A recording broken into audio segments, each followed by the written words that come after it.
នៅពេលខ្ញុំឈរនៅឯព្រលានយន្តហោះការបូកមួយនៅលើស្មាបេះដូងនៅឯស្រុកកំណើត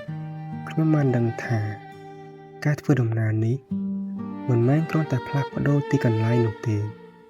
តែជាការផ្លាស់ប្ដូរជីវិតមួយផងដែរការឃ្លាតឆ្ងាយពីគ្រួសារពីផ្ទះដែលធ្លាប់រស់នៅពីសំឡេងដែលធ្លាប់ស្ដាប់ធ្វើឲ្យបេះដូងរបស់ខ្ញុំមានទម្ងន់ក៏ប៉ុន្តែនៅក្នុងទម្ងន់នោះគឺពោរពេញទៅដោយក្តីសង្ឃឹមនៅលើផ្លូវធ្វើដំណើរដ៏វែងឆ្ងាយមួយនេះខ្ញុំគិតពីអនាគតគិតអំពីអ្វីដែលខ្ញុំនឹងរៀននិងមនុស្សថ្មីៗដែលខ្ញុំនឹងជួប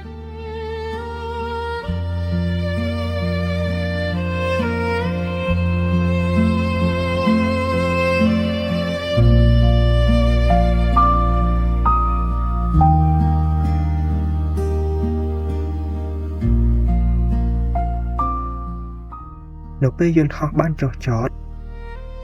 ហើយខ្ញុំបានឈានចូលដល់ប្រទេសថ្មីអារម្មណ៍នៃការចាប់ផ្ដើមបានកើតឡើងទីនេះមិនមែនជាស្រុកកំណើតរបស់ខ្ញុំនោះទេប៉ុន្តែវានឹងក្លាយជាកន្លែងដែលខ្ញុំនឹងរៀនរស់នៅរៀនធ្វើការនិងរៀនធ្វើឲ្យខ្លួនឯងរឹងមាំជាងមុនមិនថាមានឧបសគ្គអ្វីនោះទេ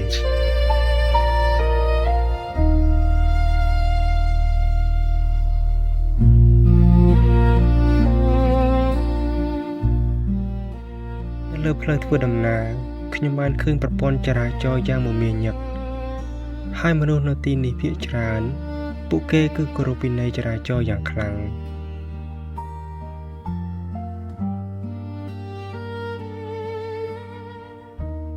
ពេលធ្វើដំណើរចេញពីទីក្រុង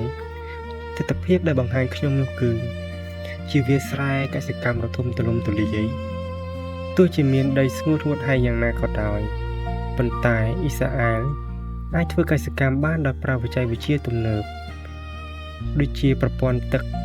និងការគ្រប់គ្រងដីយ៉ាងមានប្រសិទ្ធភាពផងដែរ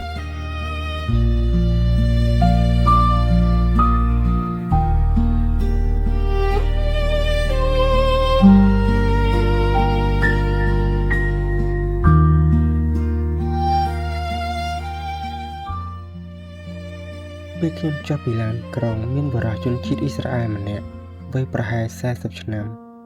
បានមកទទួលខ្ញុំដោយស្នាមញញឹមអារម្មណ៍ភ័យខ្លាចក៏ធូរស្រាលបន្តិចម្ដង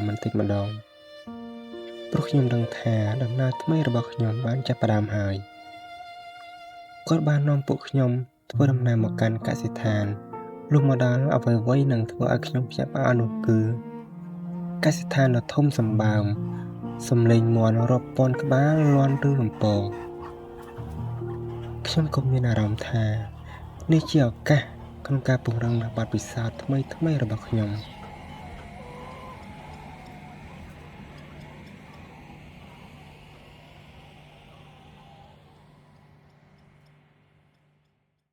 បាទឥឡូវយើងធ្វើដំណើរទៅបរស៊ីវ៉ាបាទឥឡូវយើងទៅណាប្រុសđã bên lan ទៅទីក្រុងគេអត់មានជីបាទមានតែដើរតបពីភ្លៀងមួយមេយើងឃើញថាមានទឹកដក់តាមផ្លូវ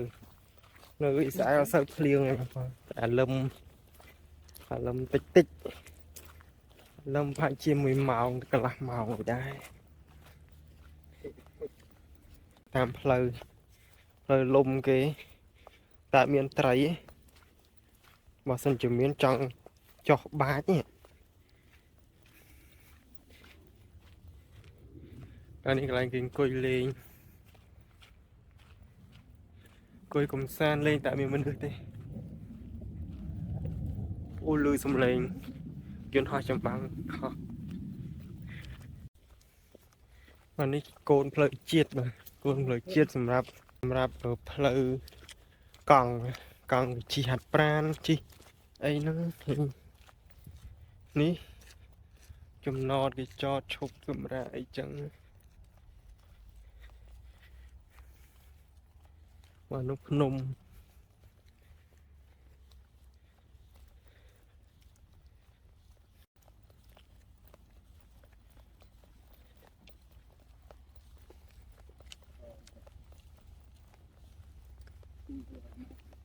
អានេះបំពង់ទឹកប្រព័ន្ធទឹកគេនៅអ៊ីស្រាអែលគឺប្រព័ន្ធទឹកសឹងតែគ្រប់កន្លែងអត់ចេះខ្វះទឹកប៉ុន្តែទឹកគេក៏ថ្លៃដែរមើលទៅនេះប្រពន្ធស៊ីយ៉ូគេព្រាយទូទាំងប្រទេស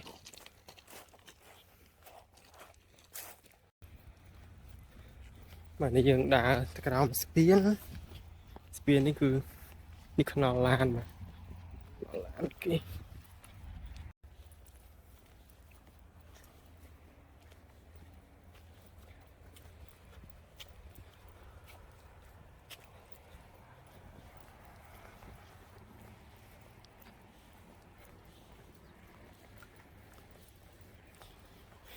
មិនគួរអីខ្លះទេឥ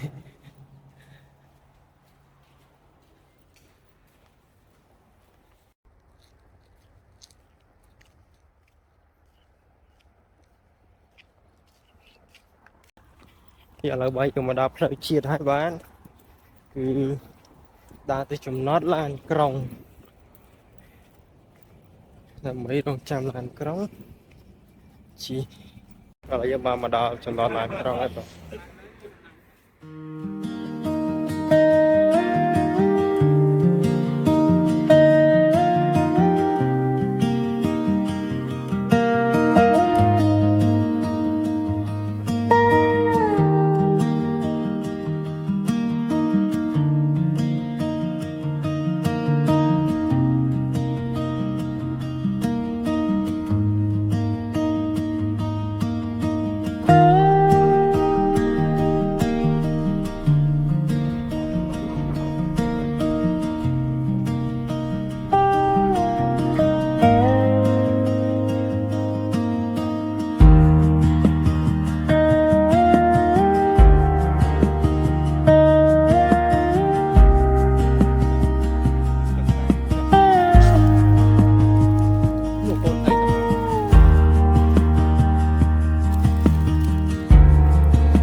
ច្រើនប្រទេសដែលមានឥណ្ឌាមានចិនមានថៃបាទ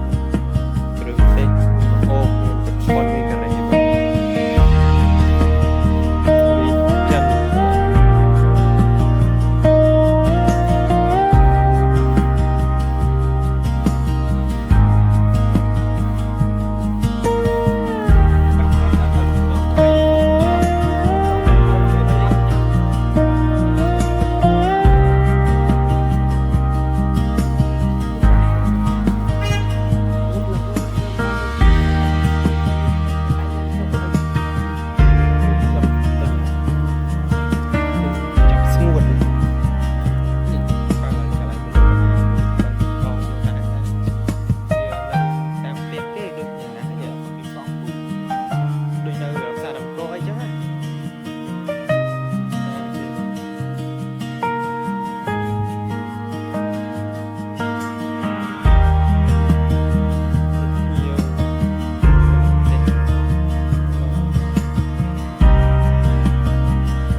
ទិញស៊ីច្រើន